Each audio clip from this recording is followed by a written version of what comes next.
Friends welcome to my YouTube channel. दोस्तों बहुत स्वागत है आपके अपने YouTube channel Pritam Bhojpuri news में। दोस्तों अभी से वीडियो कर दीजिए लाइक और चैनल पर नए तो सब्सक्राइब करते वाला जरूर दबा लीजिए। तो भोजपुरी सभी छोटी बड़ी खबरें आपको इस चैनल पर मिलती रहती है।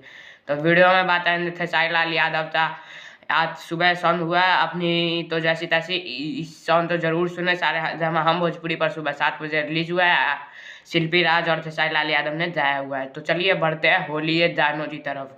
तो बता देती ये तस्वीर इधर जो बगल में इस सीन पर चल रही है 2-3 तस्वीर है। ये 26 जनवरी, जी हाँ दोस्तों 26 जनवरी तो सभी झंडा फहराते हैं, लेकिन खेसारी लाल यादव कल भी अपने होली वीडियो की सॉन्ग शूटिंग पर थे। तो आप लोग के लिए इतना मेहनत करते हैं तो आप लोग होली सॉन्ग बहुत जल्द आने वाला है तो उसको भी सपोर्ट कीजिए। फिलहाल आज गाना रिलीज हुआ है उसका मजा लीजिए।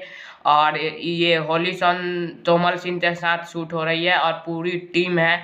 तोमल सिंह जो कि एक मॉडल है, उन्हीं के साथ होली सॉन्ग का वीडियो शूट हुआ है और काफ़ी शानदार हाई लेवल का वीडियो होगा इस बार। जो भी होगा हाई लेवल में होगा तो आप लोग ढेर सारा प्यार जरूर दीजिए। जय हिंद जय भारत। और फोटो तो असला ये भी तो हमने बताई।